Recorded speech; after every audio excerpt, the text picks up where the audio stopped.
You are watching the Pan-African Daily TV with Dr. Susan Tata.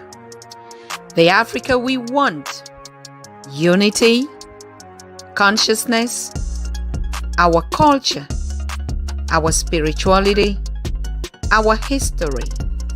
One Africa for Africans worldwide. Motherland's calling its diaspora home. Join my voice. Join my team. Join my campaign. Campaign 21 hashtag 1 million subscribers on the Pan-African Daily TV YouTube. Be a volunteer. Apply now. Be the new Africa.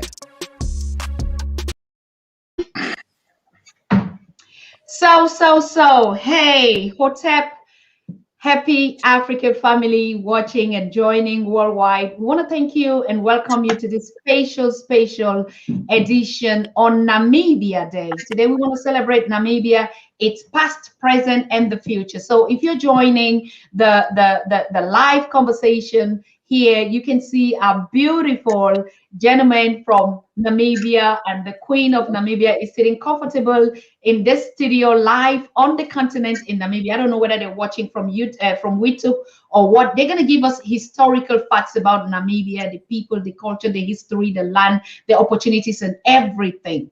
But yes, today we want to crack on one very important event for the past 30 years that has been circulating on the global platform. Now, stories are coming from left, center, right, from media, from whatever, they've given us their own perspective on the current situation in Namibia and the compensation of the German-Namibia relationship. But we on the Pan-African Daily TV, we are giving our own perspectives as Africans, because we're the ones defining the narratives. We're the ones changing the stories. We're the one giving the true story of what it is. And no other person owns that right to define how Namibians and Africans should tell their story. That's our history on the Pan-African Daily TV. So if you're signing in from our multiple platforms, be it from YouTube, from Facebook, from Twitter, from Instagram, or wherever you're watching, or from AfroWorld TV, you are welcome to this special edition. I want to thank all of you for joining. If you sign in for the first time, make sure you click subscribe, like, and share, and comment. That is the more reason why we want to reach out to Africans worldwide to be able to build the Africa that we want. Yes, so my name is Dr. Susan Tata, host and founder. For those who don't know me, and my team out here, I'm talking about the princess on the Pan-African Daily TV is called Naisha Melkan. Naisha is the one that would pick your calls, would schedule the appointment, would choose which guests fit actually to the concept of the Pan-African Daily TV. She's gonna book your appointment. She's gonna curate with you. That is my assistant directly. She's a daughter, she's a queen, she's a princess, she's everything that you can think about. Yes, so on the continent, we have PK Kasirim. For those that don't know him personally, he's the one that is collaborating. Right now, what PK Kasirim is doing is trying to connect all our multimedia platforms so that Africans can sign in and we start the conversation.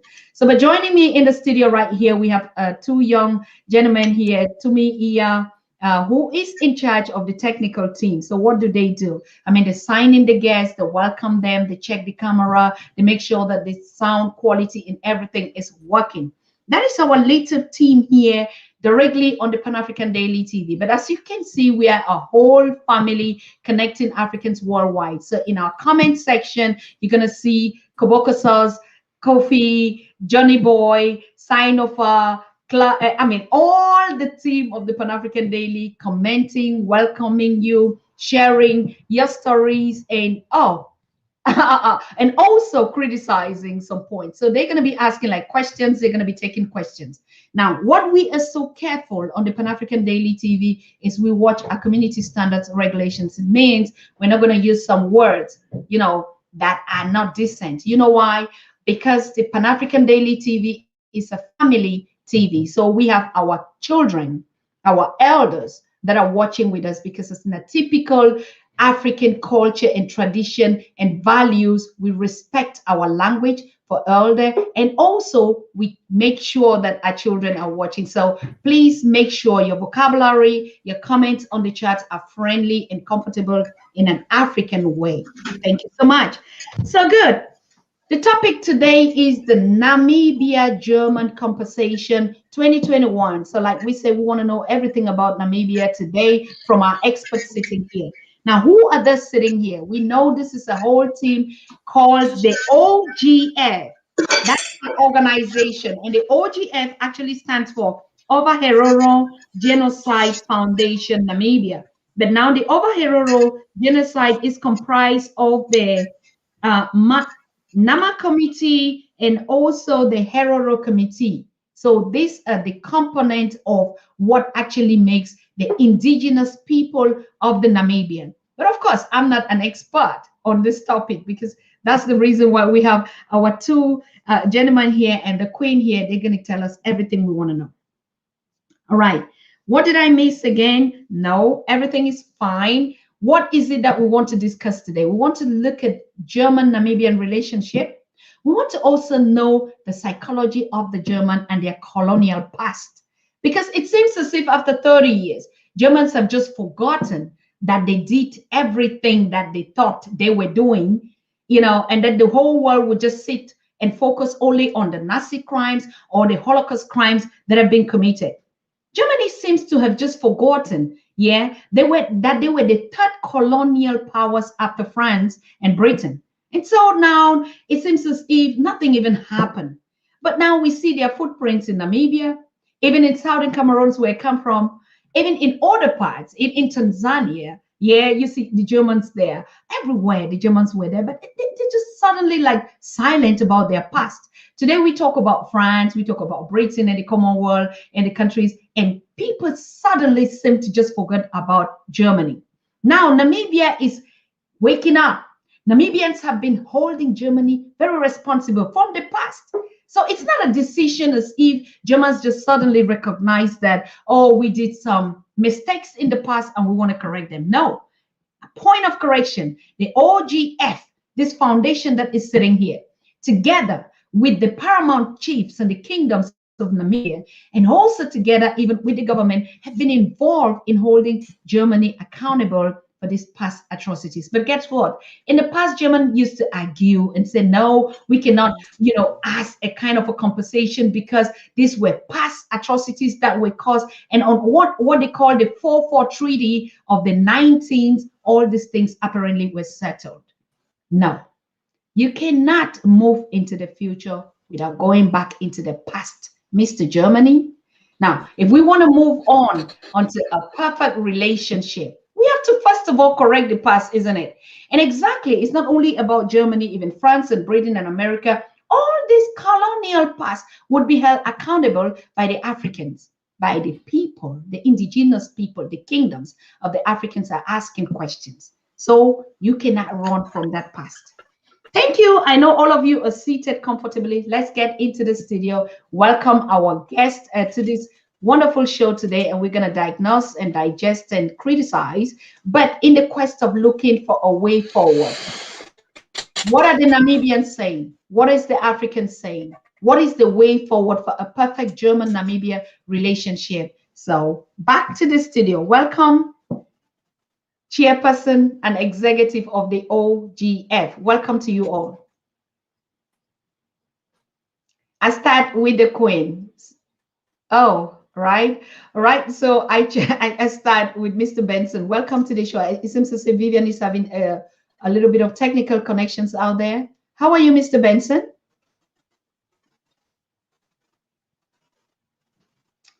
Can you hear me?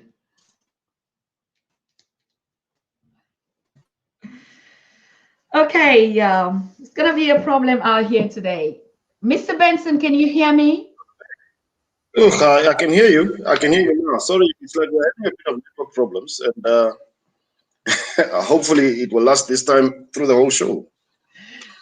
But I missed out a lot of what on your brief.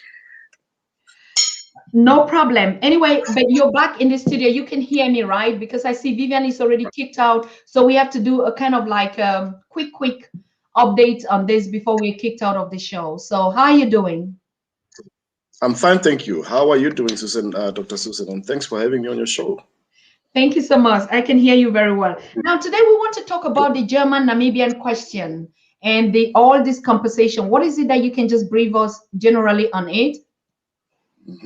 Well, maybe not to go too far back in history, but in the 1904s, as many of you might know, till 1908.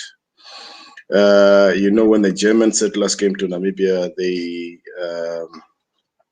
they actually committed genocide onto the Wahereros and the Namas. So what happened actually, as settlers, when they came in, they wanted to actually started possessing the land within then called the German Southwest Africa at that time, and without compensation. They wanted to go to possess these lands without compensation. And I think that's where the revolt came in from our side as the Hereros and our ancestors, and said, the Namas, and they said, no, we are not willing to do that. So being a bigger, higher power, they ended up forcing all the Hereros and killing them, actually forcing them off the lands first. And then the Hereros actually came back with a fight, then the Germans actually came back with an extermination order, which is there, it's in writing, we've got it, they've got it, they know about it, we all know about it. And the extermination order was actually to exterminate everyone, every Herero, man, woman, child, on site, wherever they are found. So this drove most of the Hereros at that time out of Namibia towards the Botswana areas and others, which were led by our then paramount chief Maharero. Ended up in South Africa as well, and they are still there. The descendants are still there of all these people that actually managed to escape the extermination order, but most of them were killed. So up to around about 80% of the Hereros were exterminated at the time. And another revolt came again with the Namas, and they faced the same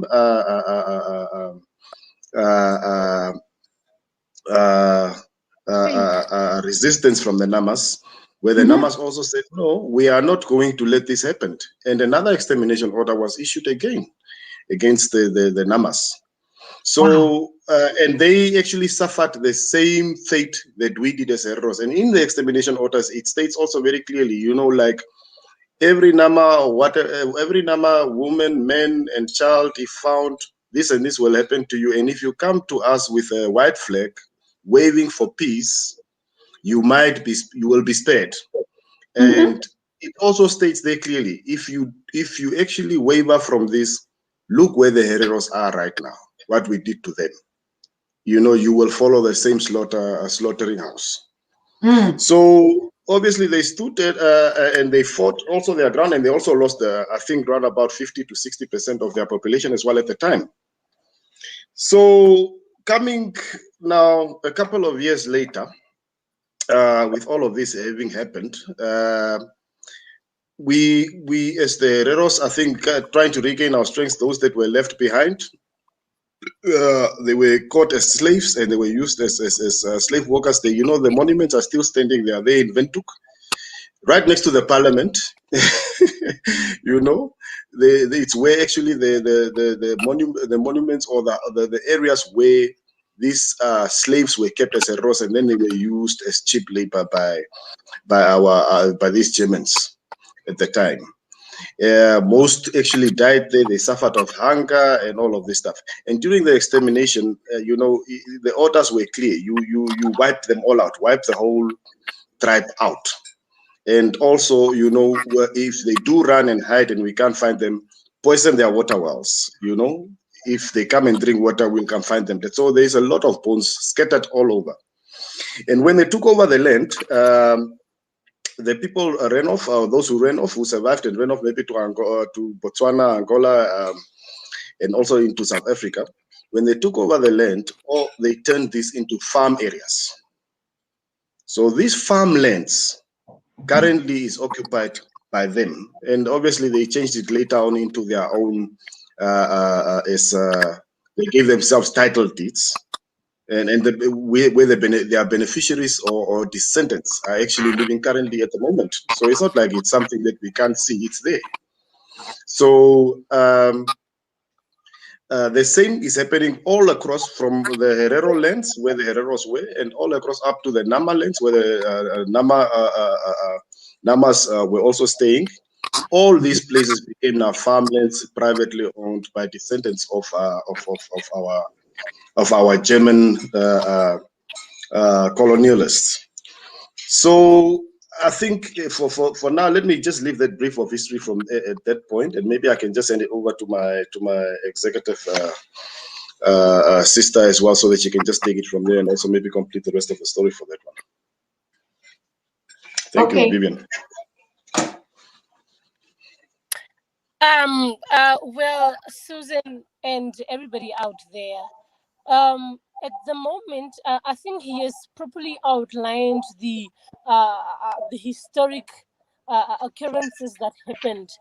And maybe I can now just touch on contemporary Namibia and on what is happening at the moment. And just like Benson said, is that most of the land, basically historically what happened was when the colonizers came here, when the German imperialists came here, at the time, Namibia, Herero land and Namakwa land were two sovereign states. Because when we are talking about treaties, only states are able to sign treaties. And at that time, these were two sovereign states under the stewardship of what are now referred to as traditional leaders. So that was a Herero, a sovereign state, and Namakwa land, sovereign state. But and that was 2/3 of current Namibia, 2/3 of the land of current Namibia. And at this point in time, the Overherero and Nama descendants were pushed into reserves called the Odendal reserves at that point, which constitute of a good 10% of the 2/3. So the rest of the land is in the hands of the white Germans and white Afrikaners. So, and at this point in time, I don't know why the current government sort of treats us as a stepchild at this point, because our lands, the affected communities' lands, which is the Hereros and the Namas, are the least developed in the country. I'm telling you, this genocide has had dire consequences on these communities. Our lands are the least developed, with the least schools and all these things. I remember the South only got the two main universities recently, I think in the past 7 years or so. But then even within Heroland, we don't have a single university. And the schools that are in Heroland at the moment are schools that were built by the apartheid or by the colonial regime. So the current government did not build a single school within these areas. Most of the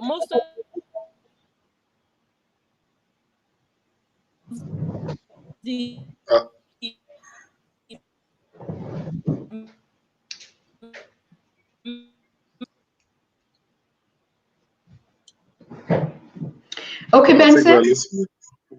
I think we're losing Vivian there. Yes. So I think just to round up and say, like, we are facing two giants, which is one is our government, and the other one is the German government, because currently, as it stands, they have actually decided that these negotiations, it's not for the affected communities. It's actually by state or state to state negotiations, which is only between the Namibian government and the German government. But and deliberately they actually exclude the recognized traditional authority or traditional leaders that are in place, that they have recognized as well, and say, we recognize you and who within the Herero communities as a traditional authority, and you will be the leader of that and all of that. So they're actually not even calling these people to table so that they can start talking about these things and do the negotiations. So the German government has actually refused to talk to us as the victims. The people who are representing us in the government are not even part of us. They are not even seconded by any of our traditional authorities, leaders, or bodies. So now the people that they put there, you know, they would find a Herero here and Herero there. They would employ government employees, so they would actually further the agenda of the government. And not the agenda of the affected communities. So this is the problem that we are actually having at the moment, because it's like we are having two giants that we are actually fighting in order to try and get our justice, but we are also not part of the table. Okay. Yeah, we're also not part of the table for the negotiations. And for us, this is a bit of it's a huge problem. And Germany actually at the moment, as we are seeing the reports that have been flying off late, that they are willing to come, they are willing to recognize and say, no, guys, we have committed genocide, and we are going to apologize, and we are going to pay 1.1 billion euros in reconstruction and reconciliation, not even reparation. You know, so it's the choice of words. It's maybe they thought we also would not understand, and I don't understand also how our government would obviously accept something like that, where it's like being said, we are reconciling. Who are you reconciling with? You know, the Namibian government at the time of 1904 till 1908, when this happened, it was not even an entity. Namibia only gained its independence in 1990. Mm-hmm. So at that time, these people, the extermination order was not against Namibians. It was against two tribes. The Namas go and exterminate a Nama. Every Nama that you find, roll his head. Not a Damara, not a Vampu, not a what. If you find a Herero, his head must roll. And these people are the ones that were used after that again to say, no, we are going to put you guys now as slaves.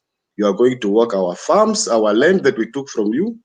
And you know, and I'm a descendant myself, a third generation descendant, so to speak, from a German father. You know, my grandmother, great-grandmother, was a victim, a raped victim, and bore a child from a German. You know, so they had a place where they stayed, and they became slaves on that farm. They became workers on that farm. So this is where we all grew up. My parents were born there.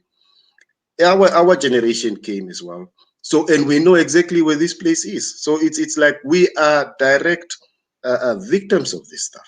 But the discussions are not with us. So that's where the troublesome problem is.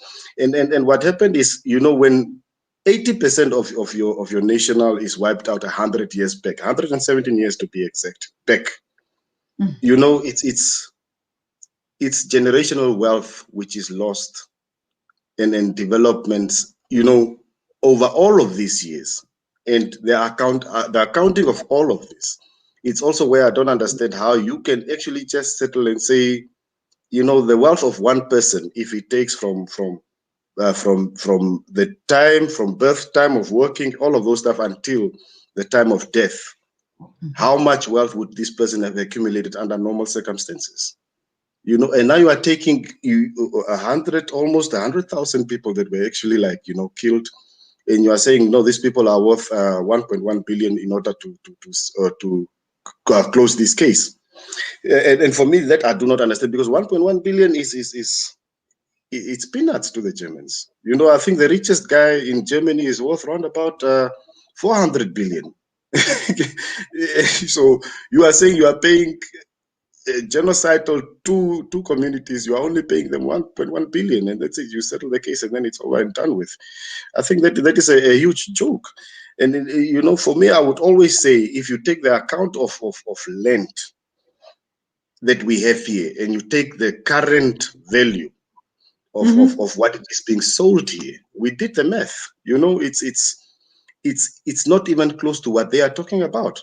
Because even if you just take the land, it's almost around about 400 billion worth, where our so-called, because we are also now related through blood, our cousins who are still here, which are descendants of German colonizers that remain behind, that are on these farms that we are talking about, on our lands.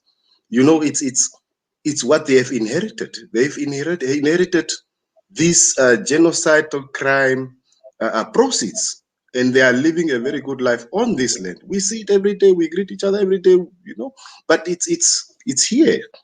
So what I don't understand is like how you can, and even their value, if you have to account all of this stuff together, it's not even worth 1.1. If you want, what we can say, take that 1.1, give to the German people that are here, let them get out of the farms. then all of a sudden, then it will be a different case. Like, no, we can't do that because they know it's not the worth of what they have taken.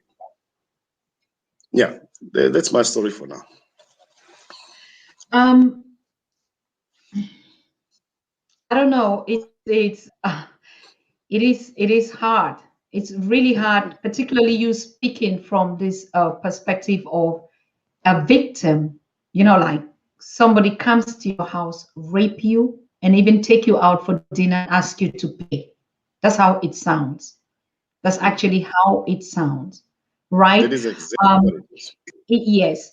I think from what I hear, it is not really about money. Namibians, even the questionnaires and the survey that we put out there and people are responding, it is not really even a question of money.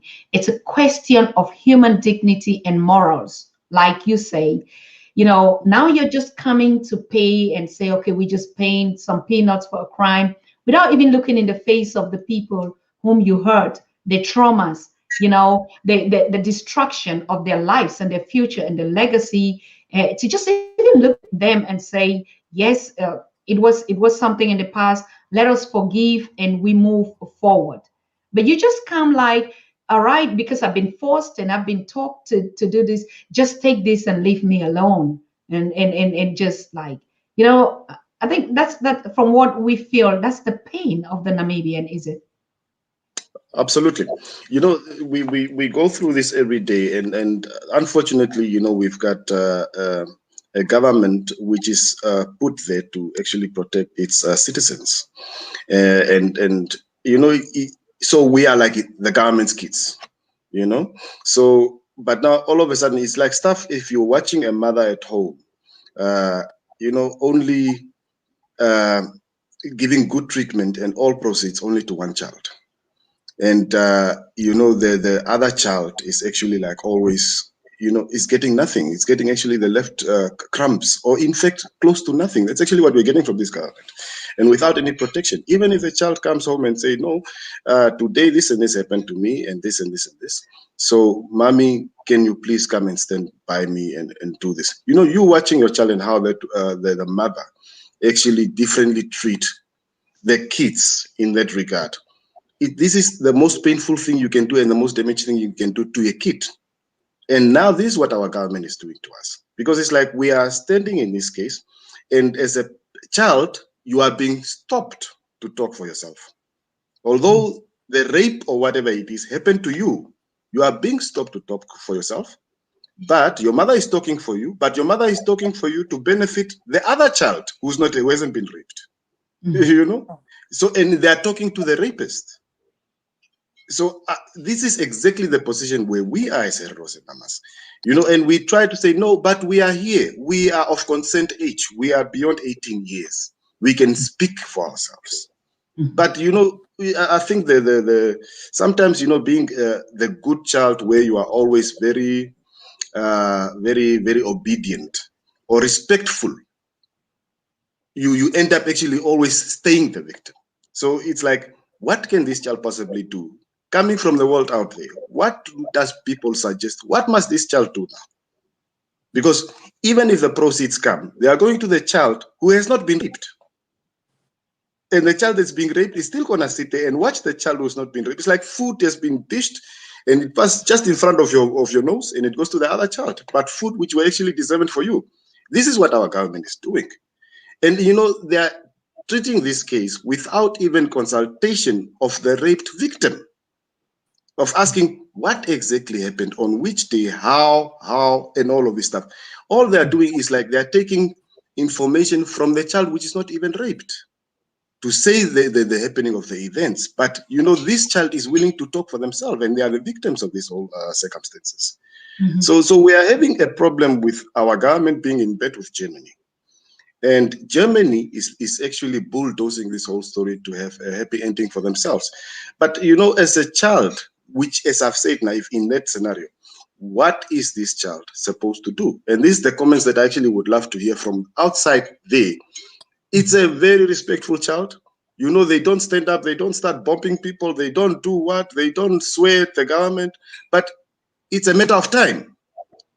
What happens to an idea which is just forever deferred by somebody else, and you really have the potential to do what you need to do, but they don't want you to do it. Frustrations. I think Sister Vivian is in now. Vivian, are you there? Yes. Okay. Yes. I have serious net reception issues here. I sincerely apologize for that. It's okay. You don't need to apologize for anything. Technique is not our own thing, but we are happy that you're back. You've been following up the conversation somehow, isn't it? Yes. Okay. So what is your take, for instance, now, if the Germans will say, all right, now we hear this complaints and or we now understand, and they would invite the heteros and the Namas to sit. How would you negotiate? What would be your offer, for instance? You see, the magnitude of the crime and the value of the loss at this point in time, Susan, cannot necessarily be quantified. Yes. So the current people, the Namibian government and the German government at this point started off this whole thing on the wrong foot. When you are dealing with crimes or when you are dealing with things of this magnitude, you need to quantify them in a way that benefits both parties and also draw lines where both parties can compromise. Because we are talking about a genocide, one of the most ferocious crimes in international law. So what should happen is that when we come on the table, we need to have actual documents. Germany can calculate their own actual documents. We have enough mathematicians, Herero mathematicians Nama mathematicians that can do actual calculations to determine the amount or the quantum of what we have lost. And that is where you start a negotiations of this sort, because it is not a negotiations like any other. So you sit down, because when in the concept of restorative justice, when you are paying reparations to the victim community, you want to put them in a position where they could have been had you not committed this specific crime to them. Absolutely. So at this point in time, yes, at this point, that is what the purpose of reparations is. If I bump your car, I need to compensate you to put you back in a position where you would be had I not bumped your car. So that is what should happen, and then both parties stay down in a MOU or of any sort to state that, okay, this is the point where we are supposed to go. But what are we? Because at this point in time, if we have to quantify the loss of the Overhero and the Onama people, including the land losses, including the cultural genocides, and including, because when you what the negotiations is supposed to entail, or the reparations supposed to entail, you need to compensate for the loss of culture, particularly for the affected communities within the diaspora that are there as a consequence of the genocide. So we are talking about cultural loss, we are talking about land loss, and then we are talking about compensation, guarantees that this will not happen again. So it is restitution that you are compensating for, or that you are paying reparations for. It is cultural loss that you are paying for. It is guarantees for the event to never happen again. And then all of the other things that are supposed to happen, which reparations should come in goods, it should come in services, but then it should also come in monetary funds. So this is how you ought to approach a negotiations of this side. And that is all that we have been asking for. But the problem is that, and I like that the news analysts have captured this well, that if Germany has to pay these reparations, of course, they are going to open a Pandora box, which is going to result in all African countries, of course, claiming reparations from their former colonizers, and which Germany at this point is running away from. So, from our point of view, that is how they should approach the negotiations. Whether they like it or not, it's there. They would have to be Yes. accountable in one way or the Yes. other. I don't see how all these former colonies are going to repair their relationship and for a peaceful world and a way forward. And I think it is not even about boring into that past, but it's about the future. Now, I want to ask something. It's 30 years, almost a decade or a century, right? And how can you describe the German-Namibian relationship in this time? Have they been corporate relationships that were good? Because from what I know, or from what I think, is that even up to now, there has been actually no cordial collaboration between these two countries in such a way that, I mean, the indigenous heteros and Namas have always been rejecting any sort of, collateral or collaborations, insisting that they have to correct the past. Is that correct? I think what I can say is it's a little different. The Namibia at state level or at governmental level, Namibia and Germany have a very cordial relationship. They have because historically, what happened was the Eastern Germans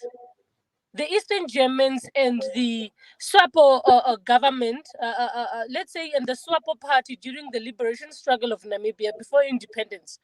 The Eastern Germans helped the SWAPO party to with whatever they needed for them to achieve their independence. So at independence, what happened was the SWAPO government then made a pact, sort of, or an agreement. They actually had an agreement with the SWAPO party. So the Eastern Germans won the German elections, and they were the heads of government in Germany, and the SWAPO party won the elections here and started leading this government. So what happened was the two then had an agreement to say that, listen, we are going to give you the highest development aid in Africa in exchange that the reparations question will never be brought up again. And so the SWAPO government and the German government had that agreement. But then in 1995, September the 2nd, I think, the chancellor at that time came to Namibia.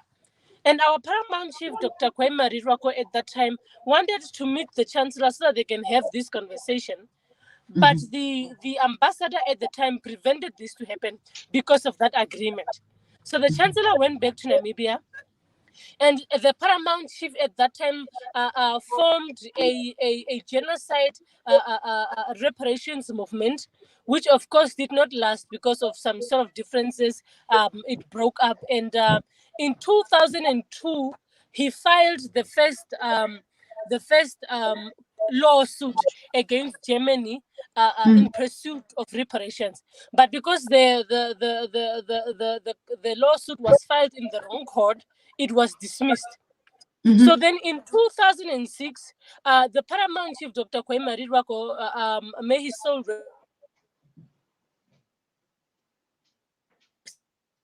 in peace, he passed on in 2014. So which a resolution was taken, and the motion was acceded to by the legislature at that time. The motion entailed the following points. The motion said that Germany must acknowledge that what they committed to the Overherero and Nama people is a genocide, and Germany must issue an unconditional apology. Secondly, and then thirdly, Germany must pay reparations or for what they have done. And fourthly, the negotiations should happen between the affected communities and Germany, with our government as an interested party. Yes. And then the minister at that time, the current the international relations minister at that time, of course, issued a reply in which he said, and in which he captured and interpreted the motion very well, because he replied and he said that in this point in time, if you want the government to then act as an interested party, the government will only play the role of a mediator or the role of an observer in these negotiations. But then he acceded that the negotiations will take place directly between the affected communities and the German government. And then when this motion was then taken to Germany, the Germans rejected it and they said that no, we are not paying any reparations. So then in 2008, they said instead they are going to start with a special initiative program that is going to benefit the affected communities. So the special initiative program was, of course, a mess of a program. And when it did not benefit or even uplift the livelihoods of the affected communities in any way, it was a failure of a project. Monies got lost and the Germans stopped funding this program. Because, of course, Namibia is a kleptocratic government with corruption, with maladministration at the highest order. So then in 2015-16, the now paramount chief and the leadership wrote to the Germans and said, let us sit down and let us talk. Let us start negotiating so that you can pay reparations for the genocide that you committed to the Overhero and the Nama people. And the German government replied and they said that we are a sovereign state, and therefore we are not going to talk to individual groups but to the Namibian state. And then they commenced with these ongoing negotiations again. And then we then decided, the OGF, of course, which is a subsidiary body of the Overhero Traditional Authority at this point, and the traditional authority decided that, look, if Germany does not want to talk to us, then we are going to court. Then we filed another lawsuit in the United States federal court, and then the case was dismissed on a technicality that because it is a group, two traditional authorities that are filing for this lawsuit, it should not be a lawsuit but a class suit. Then we filed for a class suit in 2018, and then again it was dismissed, and we just didn't understand why, because there were a lot of cases of this nature that were filed in the federal U.S. court under the Alien Tort Act, which allows or which provides for people that are not Americans to file lawsuits or class suits in that specific court. So our case was, of course, it was under the Aliens Tort Act. We included important laws within us, of which we based our arguments, such as the Geneva Law, the Rome Statute, the 1885 Natives Law Act, and of course the 1948 U.S. Convention Law of the Prevention of International Crimes and the crime of genocide. And then it was again dismissed, and we again did not understand. So right now we appealed to the Supreme Court of the United States. The appeal was filed on the 16th of April this year, and I think hopefully soon enough we'll get a court date, and then we will pursue this thing. And we said that we are going to pursue this thing as far as we can until justice is served for our people. And you know,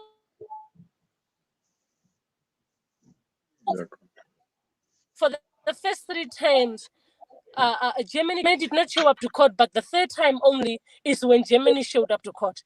And now what is happening is that because Angela Merkel, the current chancellor of the German government, is leaving, and she's retiring, and because the President Hage Geingob of Namibia is also in his last term, they want to sort of hurry these things so that they want to hurry the negotiations so that it remains in their terms or in their legacies. And now it is just all flawed when you look at it. It was obtained with a runner's approach from the very beginning till now, of which we are completely dismissing, denouncing, and rejecting, because this is a joke of a deal. It has nothing to do, it does not entail or necessarily attribute the demands that we are making as a genocided community. It is strictly talking about bilateral relations between the two states. And when you look at the joint declaration, you will see that the word genocide is only mentioned 3 times. And not once are they talking about reparations, but they are talking about social projects as a grand gesture by the German government. Let me leave it as such so that I don't take over the entire show. But yeah. No, but no, Joyce, I want us to stick on that. It's very important for us to understand, because we are educating ourselves on the situation. Yes. None of us, particularly, are experts like you. So I think it's also a legacy for the Namibians and also for Germans as well, and Right. or people, interested people listening to this historical part, because there is no future forward, as we're saying, for a common collaboration or participation when we don't heal the past. How do we move Right. into the future, carrying all this hurt, this pain, this trauma Right. into the future? So I think it's very necessary that we go into this. But from your point of view, it is a matter of just looking at what you did and say, I'm sorry, and listening even to the pain of the people, isn't it? It's about the principle, Dr. Susan. It's the principle. That's why when I got back online, I found you and Benson talking about this, and you have captured it well. It is not about the amount. It is about the principle. We are dealing with the principle here. If you acknowledge that it is a genocide, you are going to issue an unconditional apology, and you are going to pay for reparations as entailed under or as enshrined under the international law. That is what you have to do. And what is saddening me at this point in time is that the international community is quiet about this entire issue. We are here screaming because also, like Benson aforementioned, we have become 2 minorities now, the Overhero and the Nama people. So even the fellow Namibians, especially the dominant group that is now leading government, they first of all want the maybe if let me just sort of explain the Namibian context at this point in time and what is happening here, the socio-economic state of Namibia, and basically the how Namibia is sort of how it is at this point in time. What happens is that the Namibia has I think at least a good 7 or 8 ethnic groups. It's quite a diverse country, very beautiful, very diverse country. But we have a certain group that is the dominant ethnic group. And so they are the majority numerically relatively to the other ethnic groups. So they are also the ones that are dominant in the government. Now these guys are Germany's best friends because they have been benefiting. So when the SWAPO government and Germany made that agreement when Namibia got its independence, that Namibia will be receiving the highest development aid in exchange for the reparations questions not to come up. These guys, Germany has been paying about 660 million annually to Namibia as development aid. But these funds were being directed to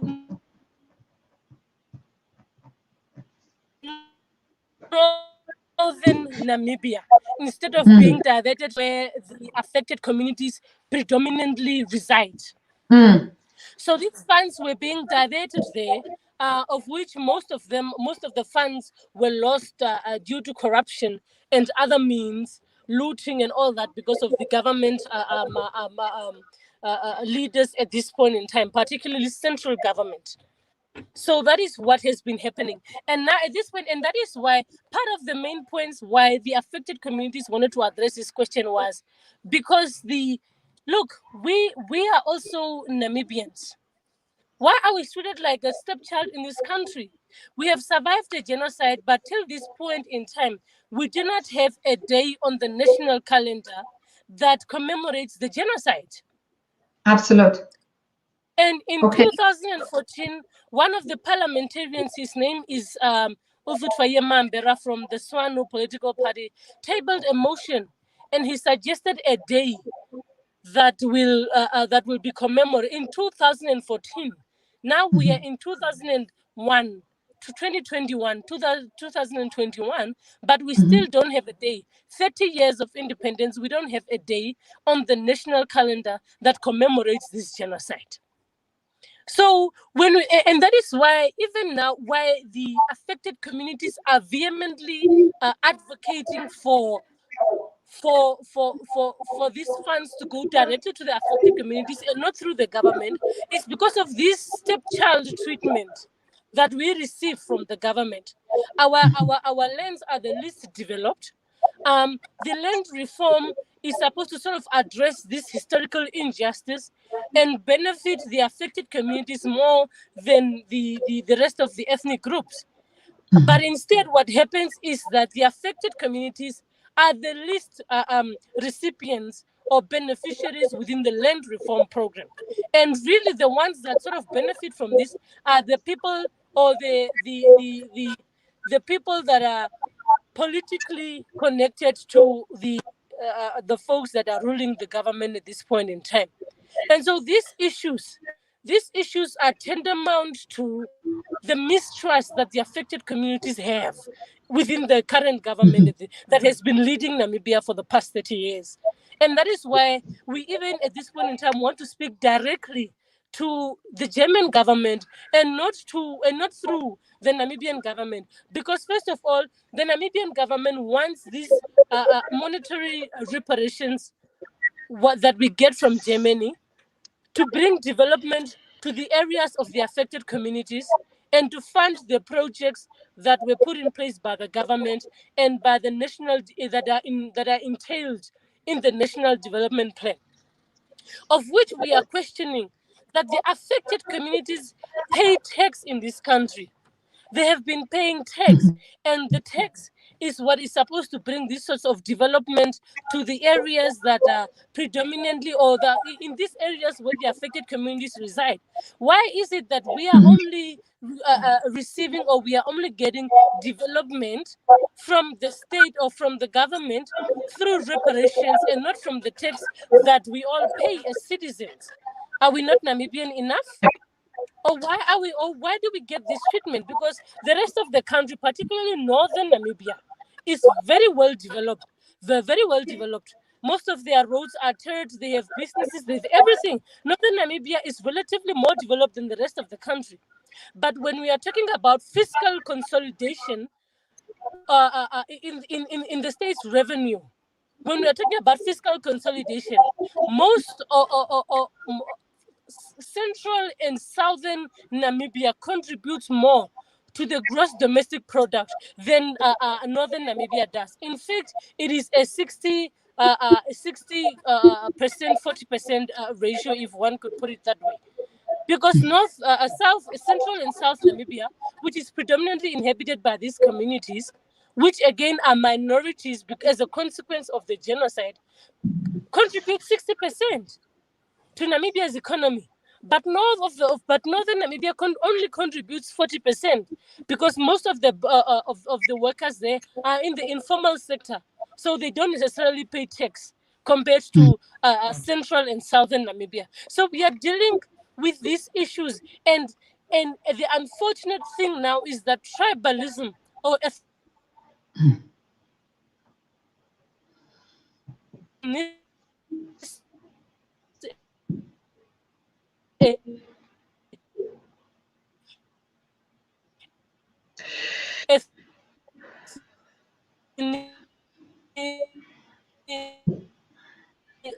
Okay. I'm very sorry out there. I know you're really facing that challenge. And dear followers and viewers on the Pan African Daily TV, this is what we all suffer here every day. Now, do we keep doing this for all our lives? We need a satellite TV channel, and we all have told we all know what we need, what we should be doing. These are critical questions, and we're in time. As Africans worldwide, to be able to take that kind of a responsibility and set across a platform that is legible, that is free from any donor or shareholder or billionaires that will control the narratives. So please, I call upon us when issues like this come up. Now, you ask for a donation, CashApp. We have given you that. So if you want to contribute and subscribe to keep us free from all this intervention so that we can actually wake up and deal with these challenges that we are facing. What is happening on the Pan-African Daily TV with these challenges is not different from the story of Namibia that we're talking about today. Now, the question comes to us, whose problem is this actually? This is African challenges, and Africans are looking to solutions to these challenges. I want to go back to Mr. Benson and ask a critical question. Now, Mr. Benson, you heard from what Sister Vivian has been analyzing. Is it correct to say or to ask a question like, whose problem is this now?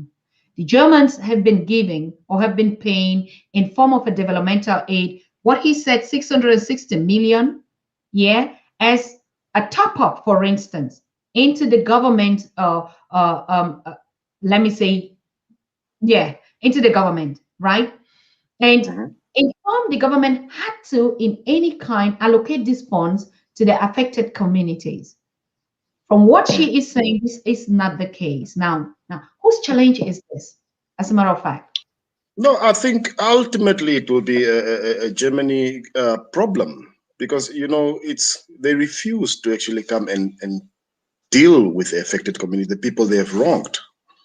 They chose to be in bed with somebody where they can, you know, massage this whole thing so that it doesn't come out, because I think it will put them highly to shame. And you know, as the affected community, we actually would have liked to have a negotiation one-on-one without putting anybody to shame in this regard. But, you know, if you are downtrodden the idea that we are bringing up and you choose to give money to somebody who's actually not even the affected community, that is, it will still remain your problem, because the affected community is not going anywhere. You should have actually, I would rather say, to work for you, you should have wiped us out. But unfortunately, you didn't. We are still here, and now we're even stronger than what we were before when you wiped us out. That is now the unfortunate part, and you will have to face that. And you were hoping that maybe the story will also die out over the years because you are choosing sides with the Namibian government. And maybe they will keep us quiet so long enough that the story will actually die out. You know, it's unfortunate.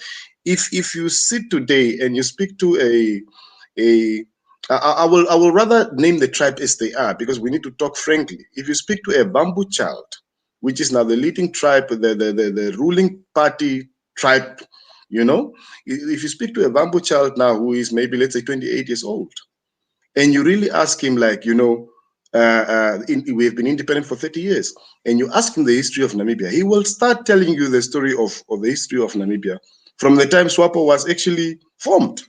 Correct. And then he will come ask you again, you know, I heard of our national airport is named after a Herero late paramount chief, which is Hosea Kutako. Then they will be, but how come you guys named our international airport after a Herero guy? You know, and not after also a Vampo guy, after Sam Lioma or Bahweriri or whoever it is. Then that question will pop there because you forgot to cross all the T's and dot all the I's. You know, the person that named it like that knows the history, but they decided to distort the history and only start the history at the time when SWAPO was born. There was history in 1904.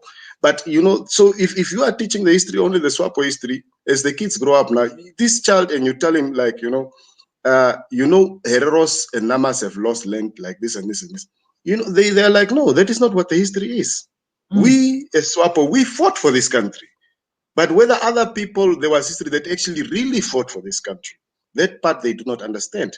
And that's why they also, if they stand in the beneficiary line of the land reform, like, what's happening in our land reform now, the government takes tax money, which we all pay. It takes this money, it goes and buys off back the land from the descendants of the Germans.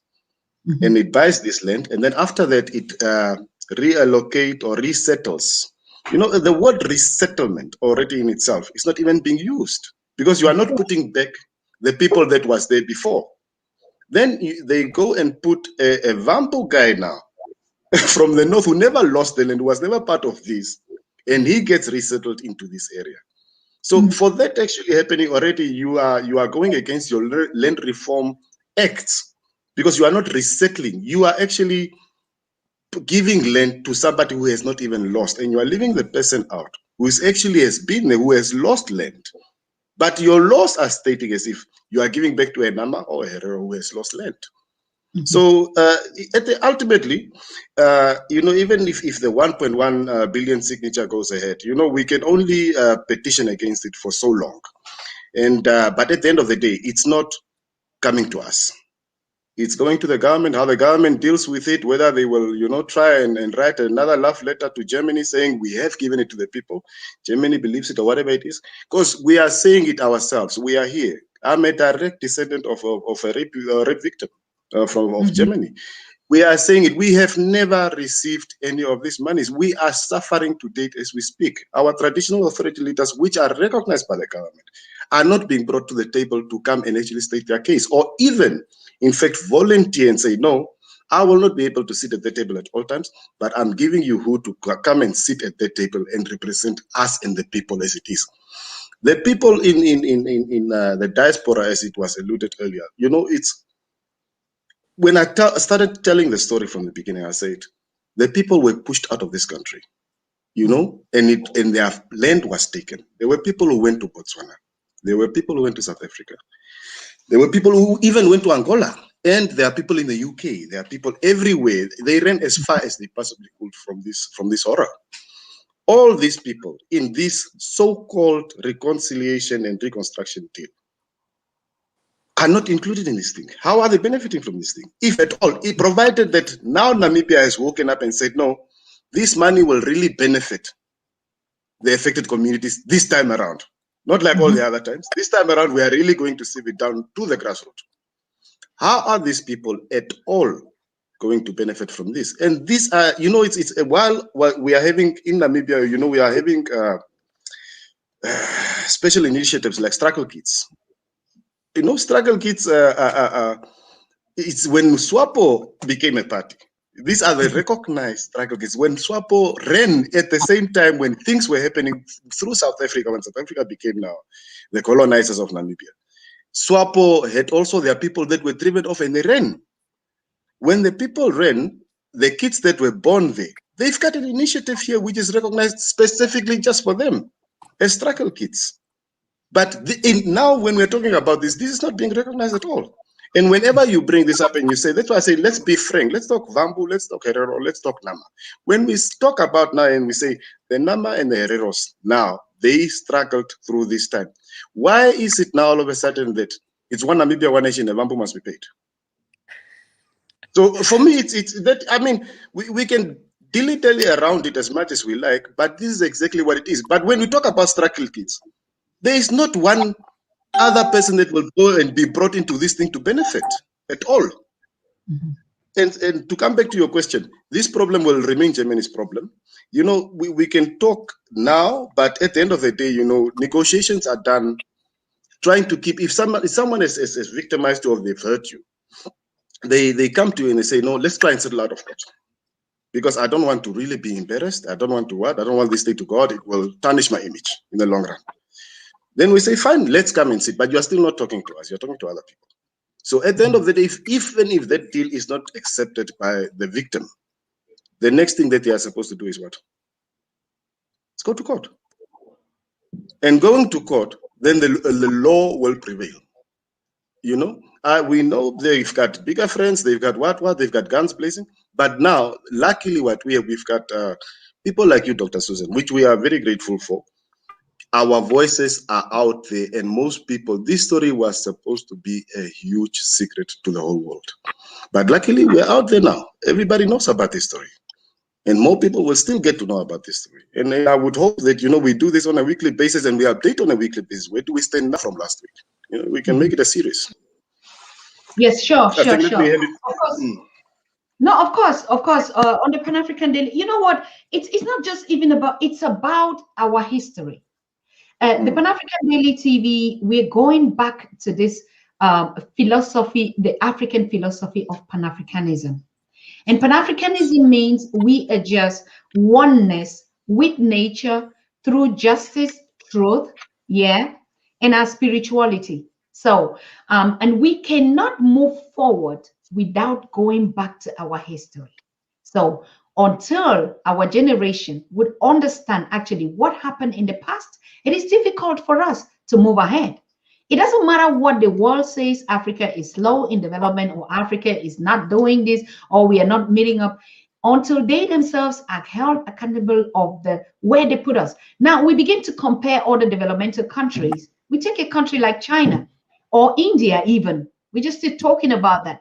Give our history, give the African history to any continent in the world, to any race and nation. They will never beat us in anything. They never had, and they never will. So what we are saying is, it is not a matter of our stories, us telling our stories and looking even for solutions to these challenges. It is what we are up to do in our generation. It is upon us to redress these things and to correct it. And so, yes, of course, we're going to do it on a serious basis. And to give even you, the OGF, a slot, and also the government of Namibia. It is not like we are against each other. It is a whole continent giving its perspective why. And even the governments also have to answer to why do they see it from their own point. Because like I see from the report, and even the journalists, the conglomerate of the journalists that were held, they had to speak. And we saw the paramount chiefs took their position and said, this is a joke.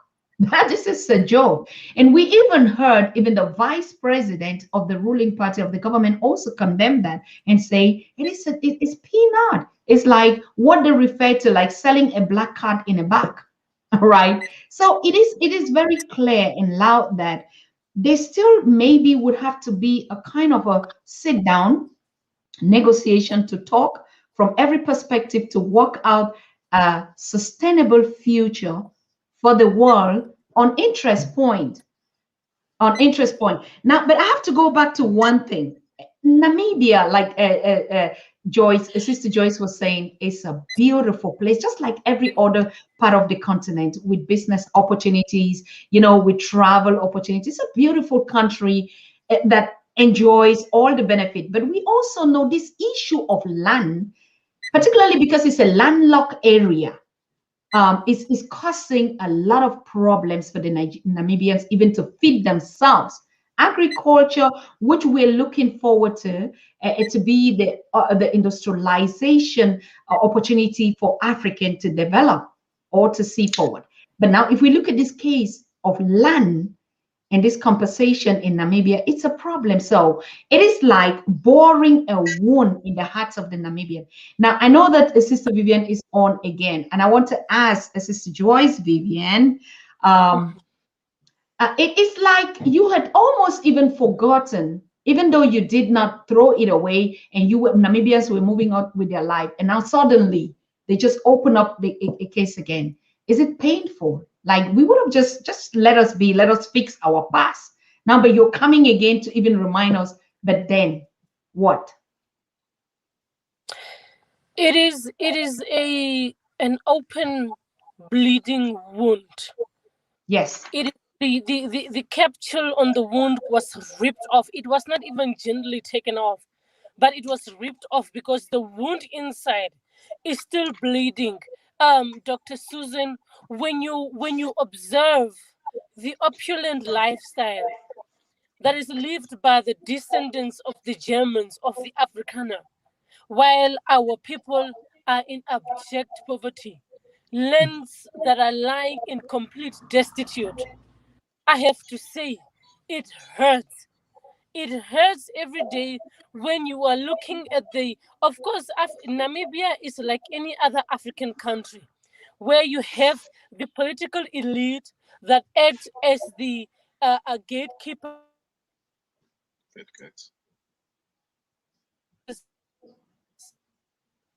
of the economic base, unfortunately the youth of today have to continue fighting against the neo-colonialists at this point. And it is so sad that now as Kwame Nkrumah articulated it, and as he coined the concept of neo-colonialism, it is exactly what is happening in Namibia. And that the former generations fought against the German imperialists and then the Afrikaner apartheid regime, and my generation and Benson's generation now have to take forward the fight for economic freedom and economic redress of the African continent. It is typically the same in Namibia. And in my case, and Benson's case, and every Overhero and Nama out there, unfortunately, is that we are fighting the neo-colonialists at this point, who are the Germans, and trying to find some sort of redress for colonial pasts that were committed, not only as atrocities and just coloniality, but genocide that was committed to my people. And just to put it out there, for our viewers out there, just for their information, is that our genocide was the first genocide of the 20th century, and it was used as a template for the Holocaust. If you look at what transpired within our genocide and what transpired in the Jewish Holocaust, it is exactly the same events, even when you look at the sequence of these events. It is completely the same. Dr. Susan, our lands were taken from us. Our women, like Benson has articulated, were humiliated, assaulted sexually, and as the lands were taken, the people revolted against these people. So they were captured, put in concentration camps, enslaved, worked to death, and all these things. And then at some points, the men had to be beheaded, and their wives and their children were asked to skin off these skulls so that they can be shipped off to Germany, so that the German Reich can prove and establish the eugenics that they had, to sort of prove the inferiority of the German above all the races that exist in the world. So it was that sort of thing. And for this reason, we have to pursue, we have to fight, so that we can properly heal these wounds, so that we can properly reconcile with our past and with the Germans. But we cannot continue like this if these past historic injustices are not completely properly addressed and redressed, so that we can move on from the past. It is a wound that is in there. The fact that I am 25 years old today, but I feel the consequences of the genocide 100 years from when it occurred. I still feel the consequences of those things. The places are there, all the farms that are in the hands of the Germans and the Afrikaner today, some of them still have the Oshihero names, the Nama names. When you drive past there, for instance, my father and I once drove to the place where that used to be our ancestral land. It is a few kilometers from from Namibia's international airport, which is the Hosea Kutako Airport.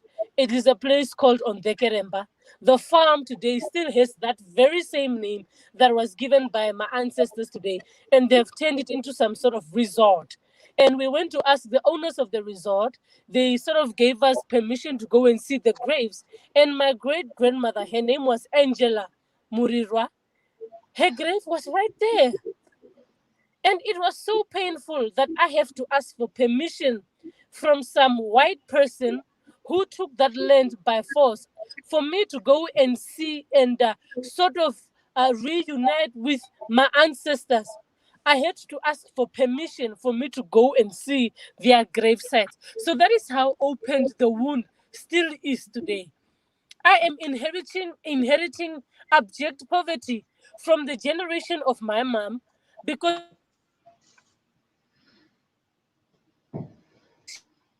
she inherited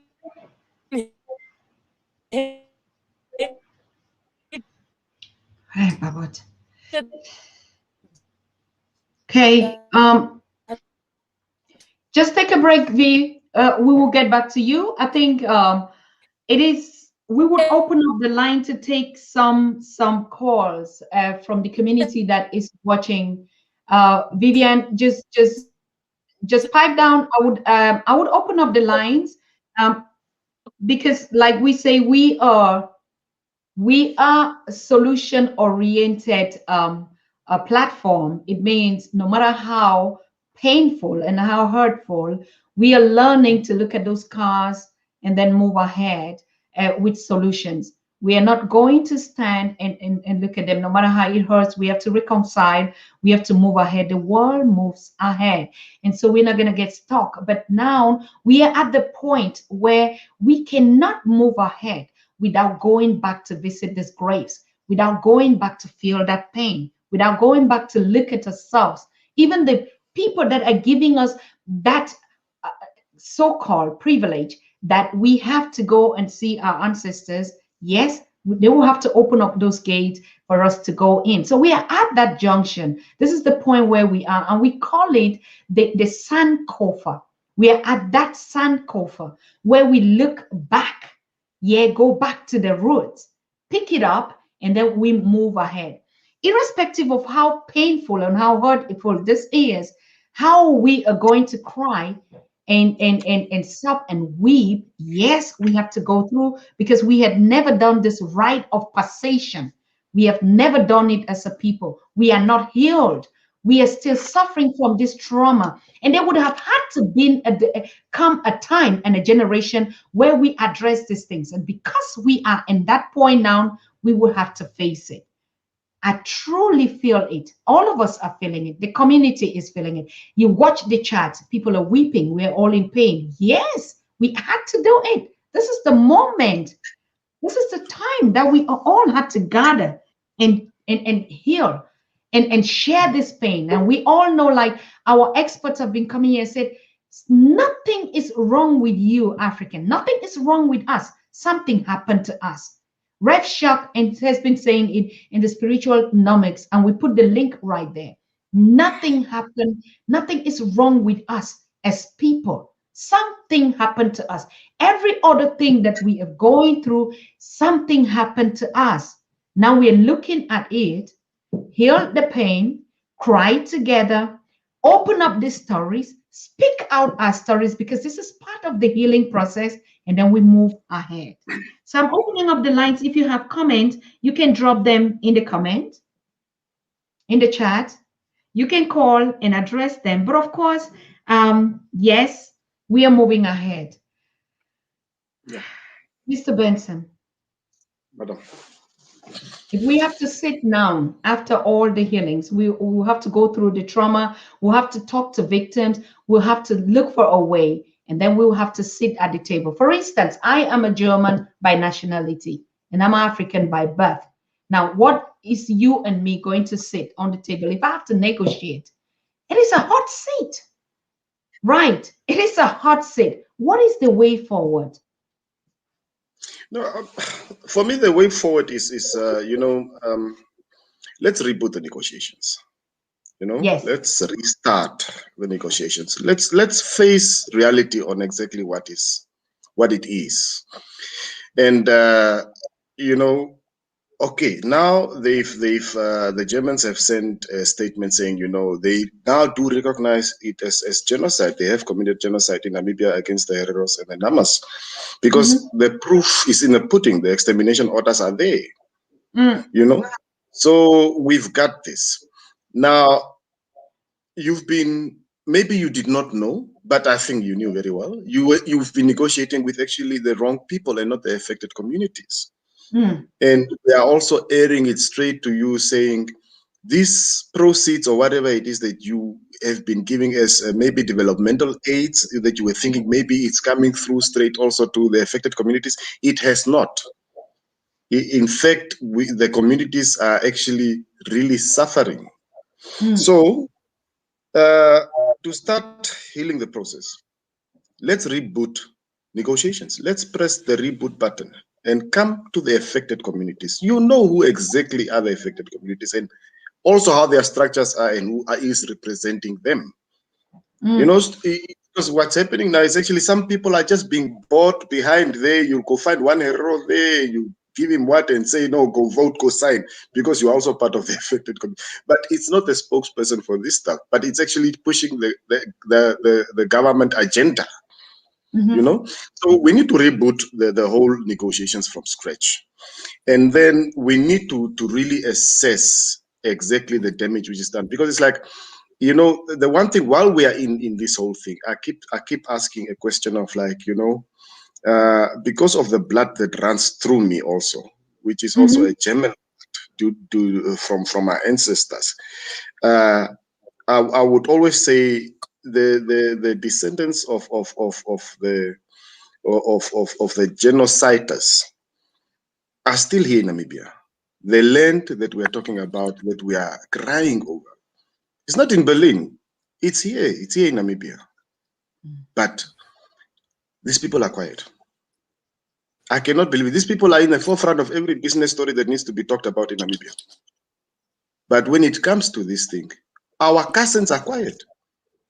Nobody is standing up and saying anything. I think I only heard the first audio today from, I don't know, but I don't know whether this guy is a bit, I don't know, mentally some. But it's the only audio I heard today from one of our cousins who are German descendants who are, you know, here in Namibia. But everybody else is quiet. We've got business personalities in the forefront whose businesses have made millions of dollars. You know, they've got events even documented on their walls. When I'm referring to Vec and Fox, you know, I think the offices, their doors closed recently, I think, for business due to after Corona started, maybe business started going back. But they've been having documented of all events since Vec and Fox came into Namibia since the 1800s.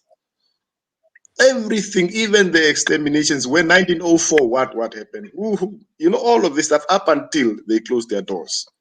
The stuff is on the wall. The proof, everything is there.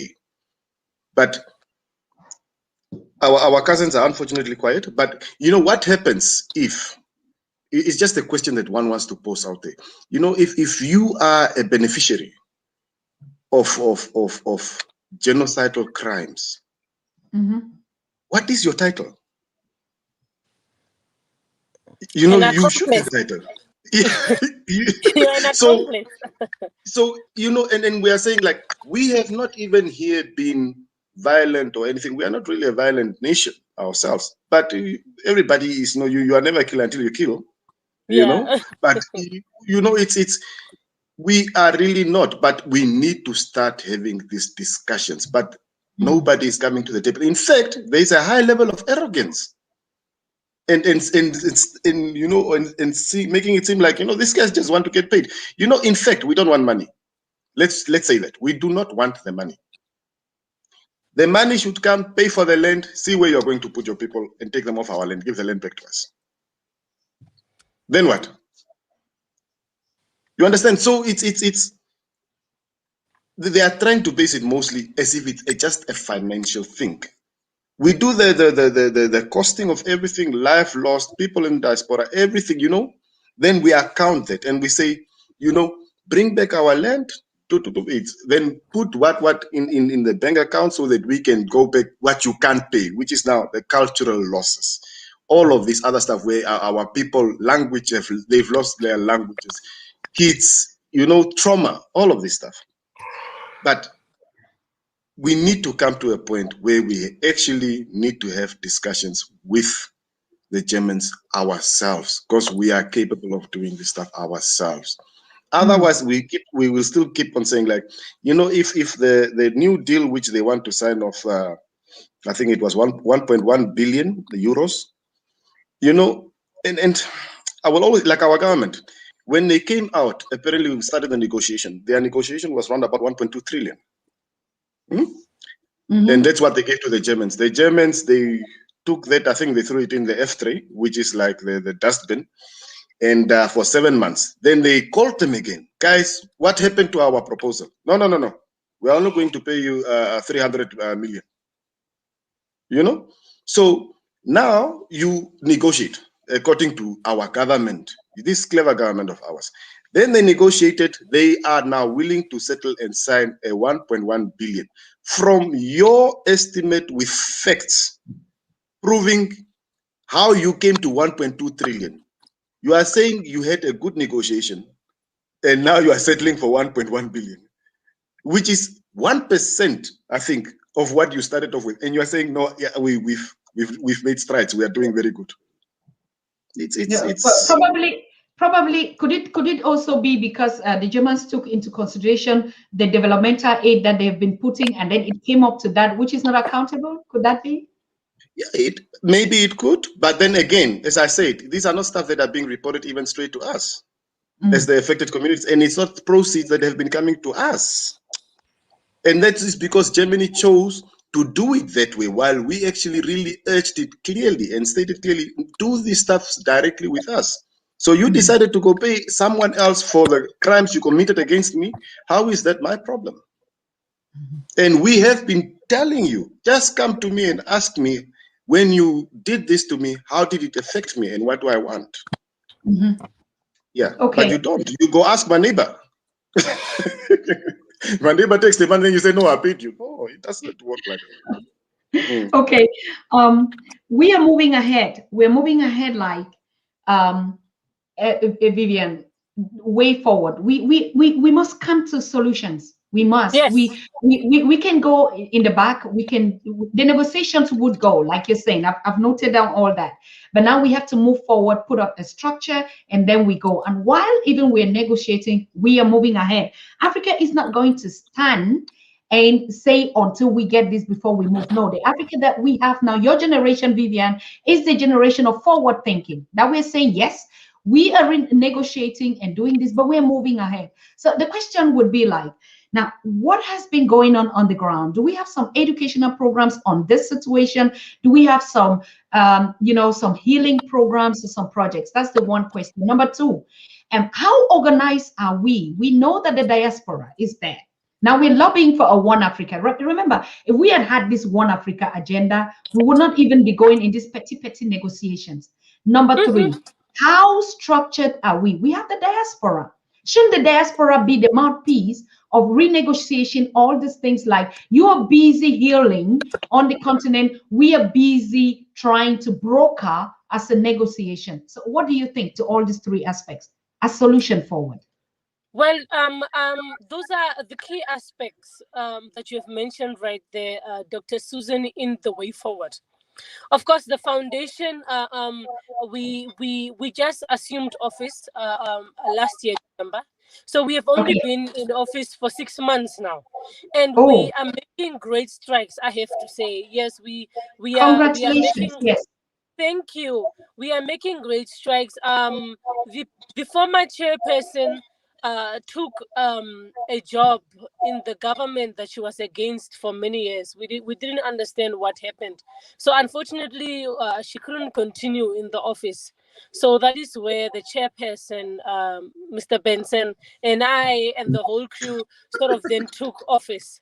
So basically what we have put in place is that, of course, we are going to also, because of financial sort of hindrances at this point in time, which will only be a short-term issue, and also COVID-19 with the regulations in place, the congregations of people, of course, has been halted at this point.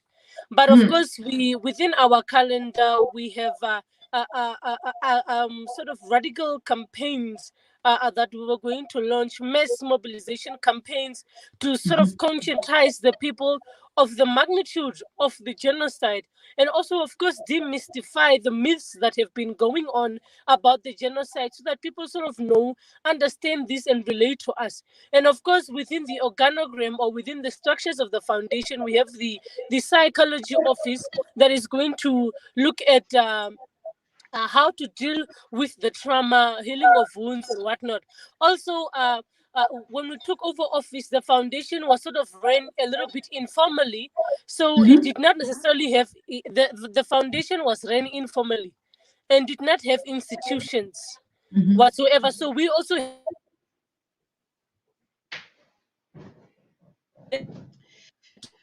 Okay. I think there's a. Yeah. All right. Let Am me I- just pick up a few. Let me pick up a few calls while you said it with the technique out there. Hello. Let me just All pick right. up some few calls. We break the silence. Hello. Are you on right now? Yes. Oh, I'm sorry. I'm sorry. Oh, okay. I thought that you were calling to make a contribution to the show. Anyway, that's it. Vivian. Yes. So we, within the structures of the foundation, we have a psychological office that will deal with the trauma, with the healing, with the way Yes. forward, assess the psychological impacts of the genocide on our people, and do an in-depth research, because so much of the publications now are done from the outside and not necessarily from our people and from their perspective. Part of the foundation also, of course, we are having a publications and research department. We are having a cultural department and all these things. So we are definitely looking at the way forward when it comes to the genocide issue. And also, the people in the diaspora have been playing an eminent role when it comes to this genocide. For instance, the class suit in the federal courts of the United States were filed by the people in the diaspora. We have the people in Germany that are playing important roles when it comes to sort of getting information from those offices. We have a lot of good friends that are also not just Black Africans or Namibian, but Yes. also Germans that have I'm been our aware. very, very good friends, yes, that Yes. have really helped us within the cause. We have the American, the lawyers that are representing us in those courts. I have to give credit to them. They are white Americans, but that have also been really helping us. We have people in Australia, Argentina, we have people in Jamaica, we have Correct. people across the globe that are really, really helping us in this cause. And I really have to just send a shout out to all of them. It's a whole list of people. I can't mention all their names, but they have been playing important, crucial roles within the cause. We have our people in Germany, we have in the UK, we have our people in everywhere, I really have to say. And they've really been pushing the people in the diaspora, particularly in Botswana and South Africa. We always drive to them back and forth. We have events where they come to Namibia. We have events where we get to go to Botswana, to South Africa. Recently, we lost one of our prominent characters in South Africa. May his soul rest in peace, Mr. Kandorovu. He was part of the key guys within the diaspora that have had part of the prominent roles when it comes to the cause of the genocide, but we lost him due to COVID-19. We were really, really hurt. But of course, we move. At the end of the day, we move forward. We will continue pursuing this cause until justice is served. Yes. Justice and truth. Yes, Yes. and oneness with the spirit of our creator and our Yes. ancestors. That is Pan-Africanism. And I really Yes. thank you for this, because actually, I would also say that I congratulate the Germans. I know these groups. I know the diaspora that is actually working on these cases, and they're doing a tremendous job. And like you said, they are not they're not melanated Africans, but Yes. the people of the world that are rising up for these justices.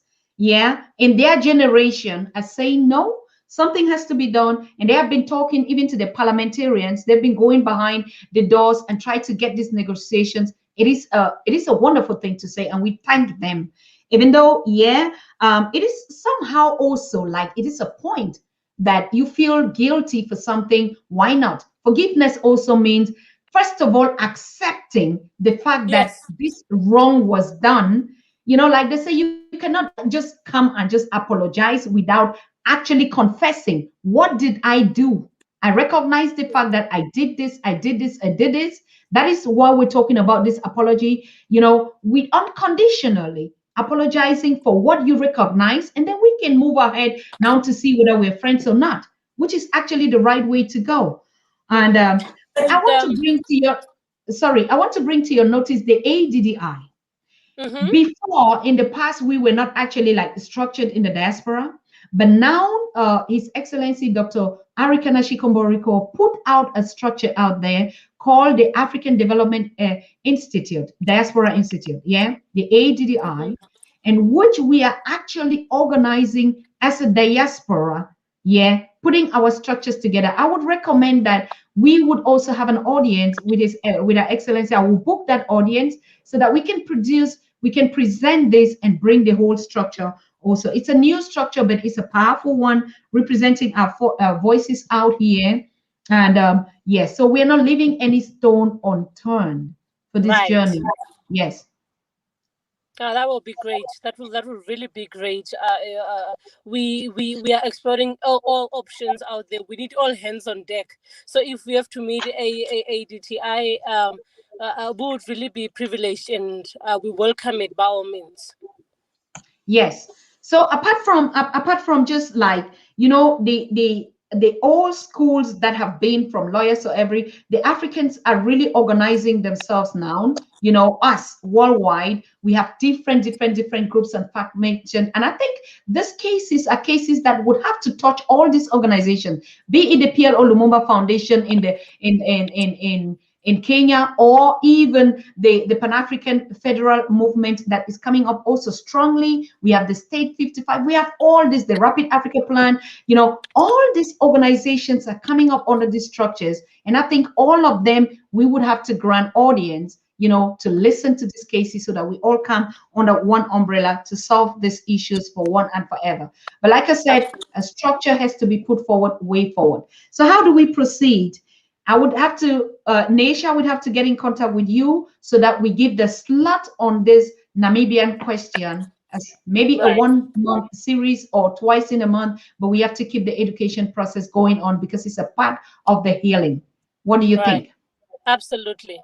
Absolutely. Maybe just let Vincent come in there, but I absolutely agree. So that we also keep updating the general public out there within the diaspora of the progress that we have been making, the impact that we are making, and how far the case is maybe in the United States or wherever. I think it would be absolutely great. Mm-hmm. Yeah, no, absolutely, because it's like we are having actually a lot of sleepless nights, and because the case is so much bigger than we are, this whole genocide thing. So we are voices for those who can't speak, eyes for those who can't see, and we have to be on point at all time, and make sure that I think the downfall back then, it was maybe the lack of trying to get the international world involved in this thing. It's like we were speaking, but nobody could hear us. It's not like the people were not telling the right stories. The people were telling the stories. The stories are there. We've been having the stories all our lives, but it was not getting out there. So finally, now I think we've come to a point where we are getting the stories out there. Even if we're having, as I say, series of weekly, but obviously you've got a tight schedule. We can make it bi-weekly, where we also update. Like, the last time we spoke, this agreement was supposed to be signed. They went ahead and they signed it. Maybe in 2 weeks' time we can talk about that and say, now from here, where do we go forward? And also, I wanted to pose a challenge out there. It's an international platform, because we the UN is quiet also.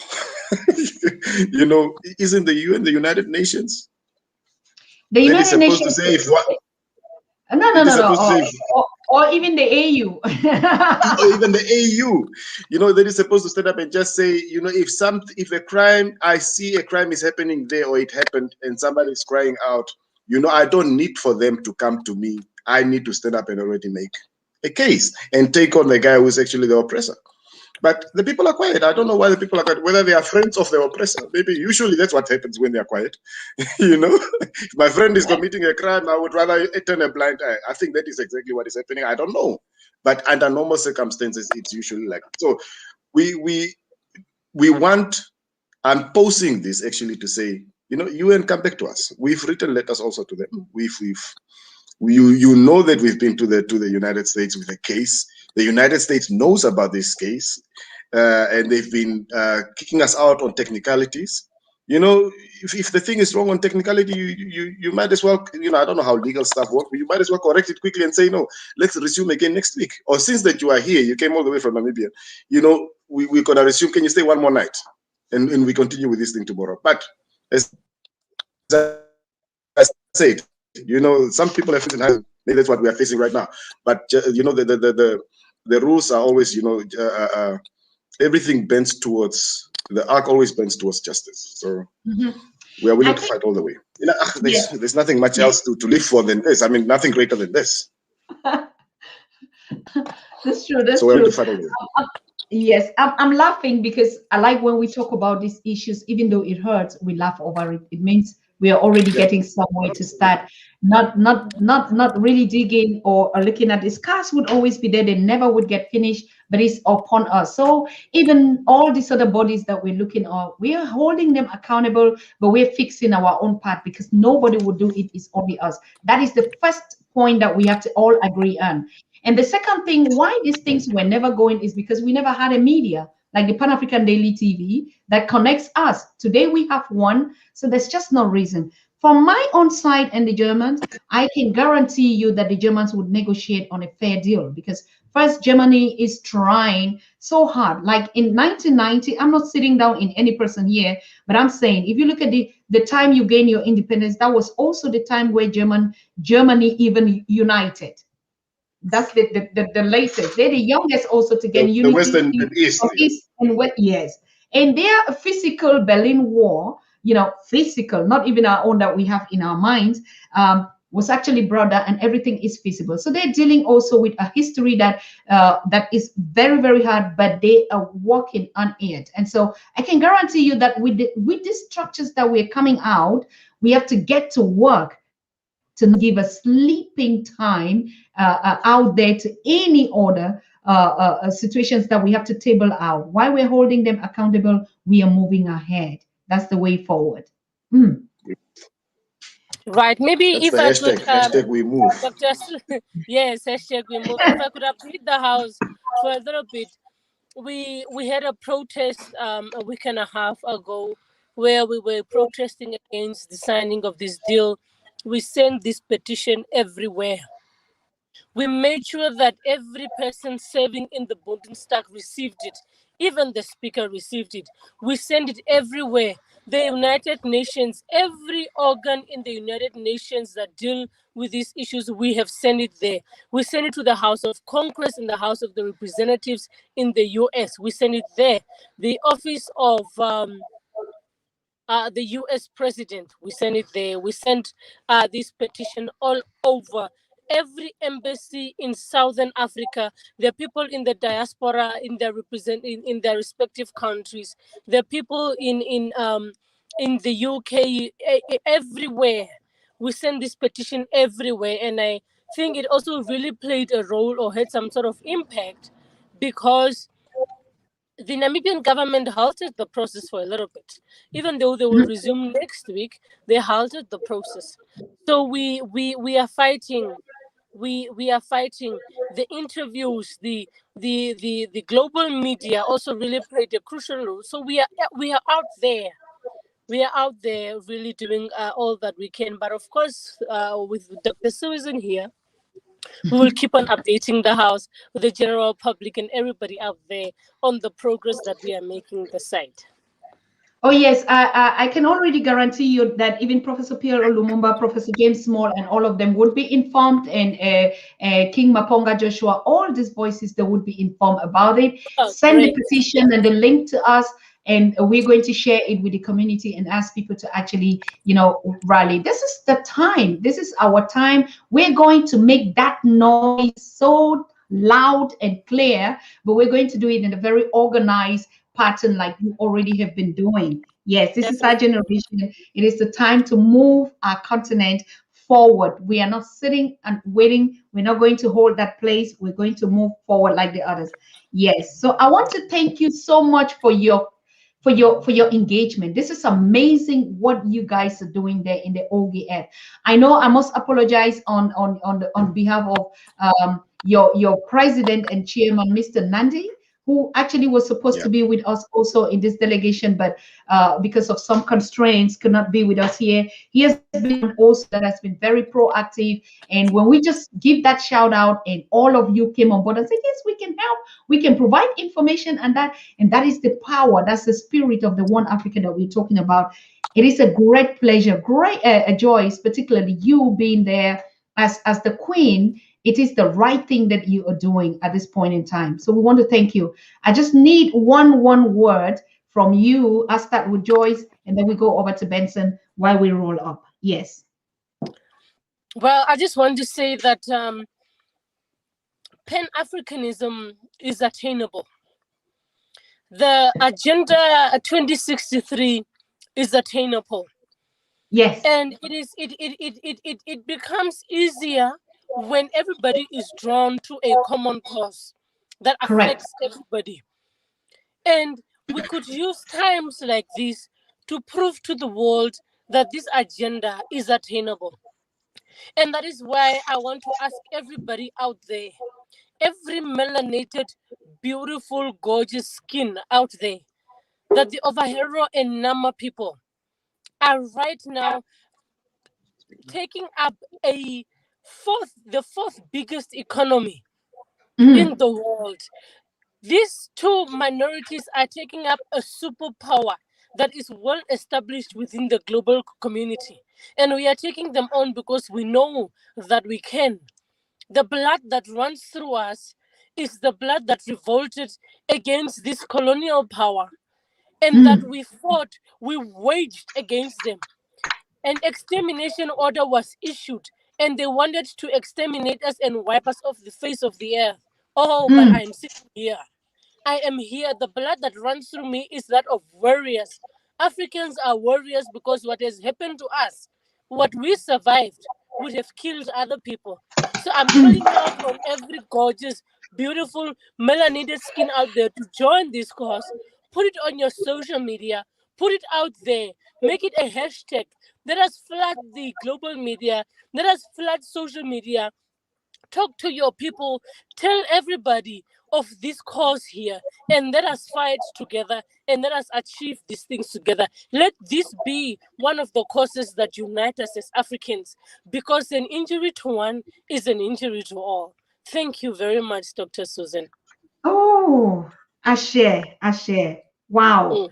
I'm just all good. You speaking, Joyce, and yes, yes, yes, yes. And sometimes Naisha told me, Mom, when these things start happen, we just stop and pay tribute to our ancestors. So I'll Mm. just ask us Mm. to Yes. just be quiet for a minute, just a minute, because it's hard.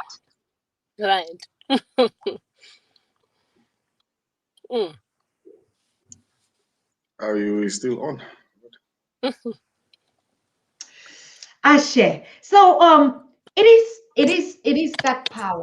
Joyce, we are not even going to it's not it's not an issue of working with the government. We're talking as we are working with the indigenous community. Even the Germans will knock at each door of a German. Not only the politicals, the civil society organizations are the ones we have to engage. We're holding not just these perpetrators or those who did it, but we're talking even to the locals. So it is not something, Pan Africanism affects every human on the planet. If they all came from motherland Africa, everyone has to be held accountable. So it is a story of a whole race and nation of people, and every other one has to stand up to it. And so, yes, it is our time. Mr. Benson? Yes, Dr. Susan. What can one say after that? You know, of Joyce, you know. But you know, I concur with everything that Joseph said. You know, it's this thing is very close and dear to our heart. We are trying hard, and as I always say, you know, there's a question that I keep asking myself. Like, you know, as I was growing up, I always used to ask my dad, you know, when the Germans did this, or when what did this, you know, these guys, what did you do? You know, and then they would tell you, we revolted, we did this, and that's how we ended. We lost actually the fight, so to speak. So it's now round two. You know, it's round two. We are here, and sure, you know, I'm happy to be blessed with boys, a couple of boys and a beautiful girl. So, you know, the question will still stand from their side. You're like, you know, now that we are hearing about this history, what did you do? So we are tasked to do this. We are born to do this. We are here for a reason. You know, if we wake up every day, you know, as they so, and I think this is the reason why we are here. So we want to give them the answer of like, what did we do? You know, when we were faced with trials and stuff like this. You know, we as I said, we don't hate our government. We hate what they're doing. We are not anti-Namibian. We are not anti-Germany. We just hate what they're doing. It's not right. It's not. It's wrong. So we are going to try to correct it as smoothly and as swiftly as possible. You know, we are educated in your systems anyway, which is the Western system. As swiftly as this, you know, so it's up to you. Oh, I'm so sorry for your I'm sorry for your network, Mr. Benson. But we got your point. Yeah. Yes. I think Queen, nobody could say it like the warrior Muzengwa.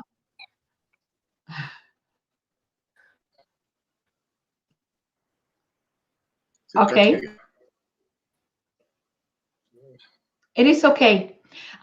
It is okay. Yeah. Everything happens. Yeah. And you know this famous German word, isn't it? Because in Windhoek, and I see German is almost a household language that you speak there. And you know the German word which says Auf Wiedersehen.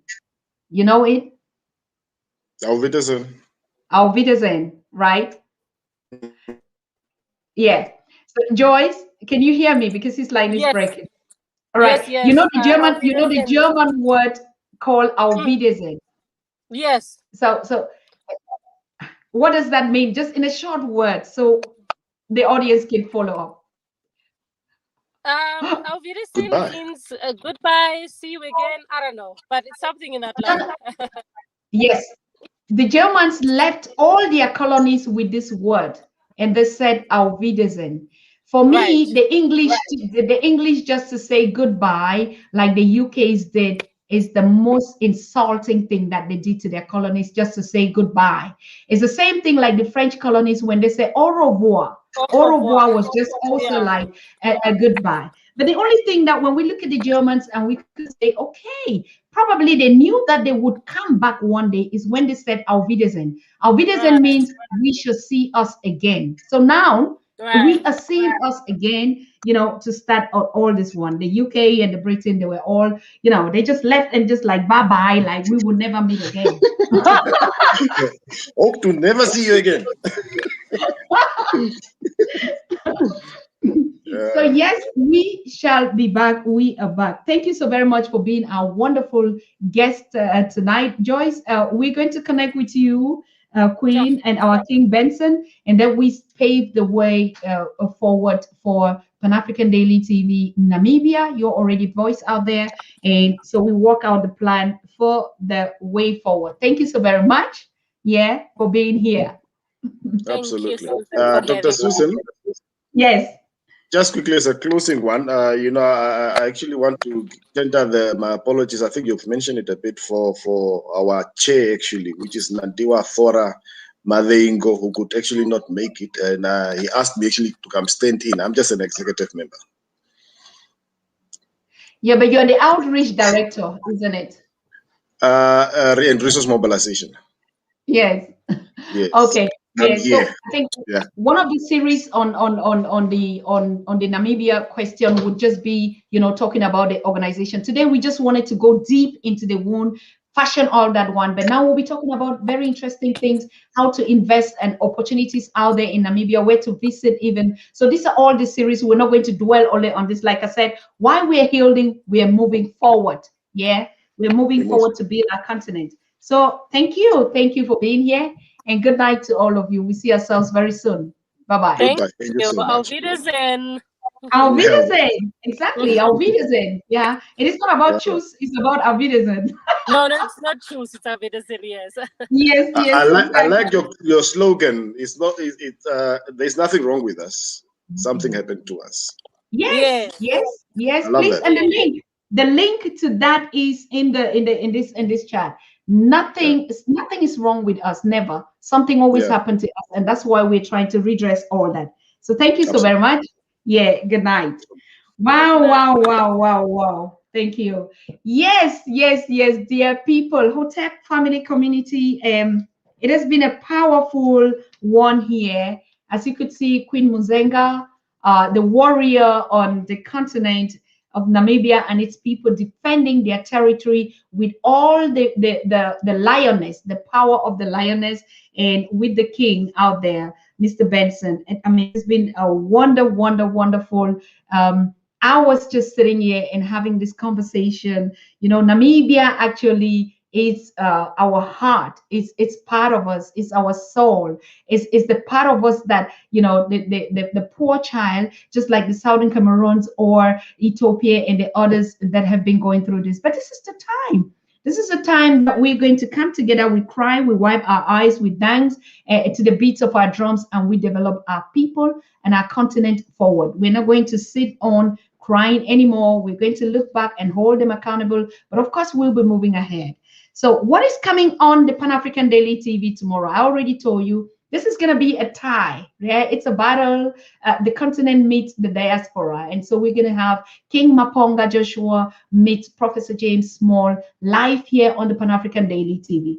I cannot guarantee the time right now because of some constraints, particularly on the side of King Maponga. So I can't really say it's going to be on this time. It could be earlier. So, but please just check your notifications that they are on, and I will tell you. And we're going to drop a trailer when they will be coming up. But it is fixed. It is certain that they would be live tomorrow. Now, I also earlier had announced that we're going to do the Nigerian. It might change. It might change because the Southern Cameroonians women are putting out a petition out there to the UN, and it's a very strong one.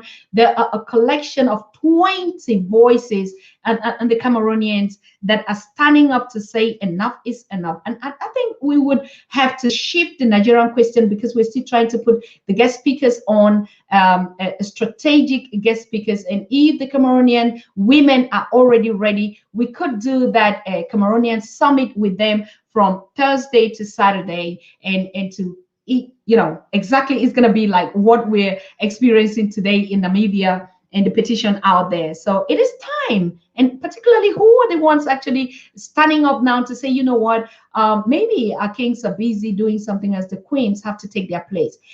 On this spatial summit, we would like to have other voices in the diaspora to educate us on the role of the warrior queens that are taking position now to settle in for nothing less. And remember, it is not about a question of gender.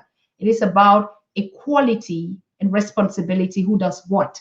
Yeah. It's not about, oh, the women are so powerful and they want to take over. No. That's not ours. That's not our job. Our job is a collective people that are coming up to play a key role in the passation of the generation of their children, tapping into the energy from their ancestors, redefining where they are today and taking the battle of a free people, free African people worldwide. Yes. Okay. So, yes, these changes might happen. But of course, Tuesday's program with our brother Imhotep, I already posted today. Our young, energetic Dennis Boatwright is a Detroit-born native that just woke up and said, "Hi, this is how I got to be a Pan-African, and this is why I'm a Pan-African." But you know what? He wants to focus on the mistakes of the Black Lives Matter movement. Dennis thinks if we had done just the right thing, probably that would have been the biggest movement that would have changed the story of the African. What went wrong and what happened?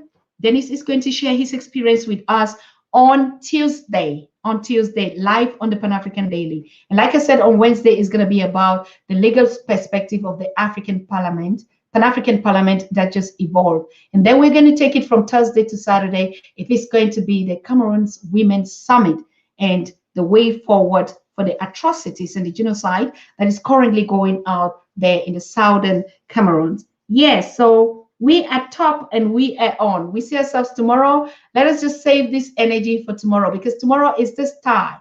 We want to hear what these two kings are saying as the way forward. But they want to focus on one question, like we're saying. Is the African Union listening? Want to tap into it and activate these codes. Are you listening to everything that we've been saying out here? Have you been getting it? Or it's just a matter of like, let them drum those noises.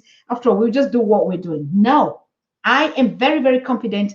Yes, we are all on the same board for the Africa we want agenda. And so, yes, they are listening.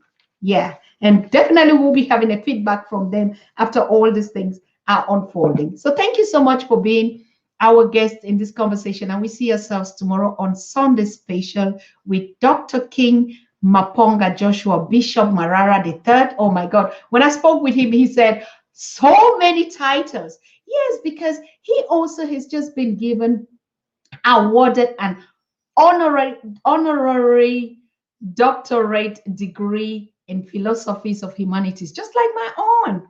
You see, when the Africans is award, they begin to recognize and give the highest authorization to their voices and their people. So we're also going to celebrate that. So I've been asking him, how do we call you now? Dr. King Bishop Maponga Joshua Marara III, and there's still even some that are coming. But he's going to share this wonderful, beautiful story with us tomorrow, live on the Pan-African Daily TV. So we see ourselves tomorrow. Good night to all of you, Hotep community. Bye-bye. You are watching the Pan-African Daily TV with Dr. Susan Tata. The Africa we want. Unity, consciousness, our culture, our spirituality, our history. One Africa for Africans worldwide. Motherlands calling its diaspora home. Join my voice. Join my team. Join my campaign.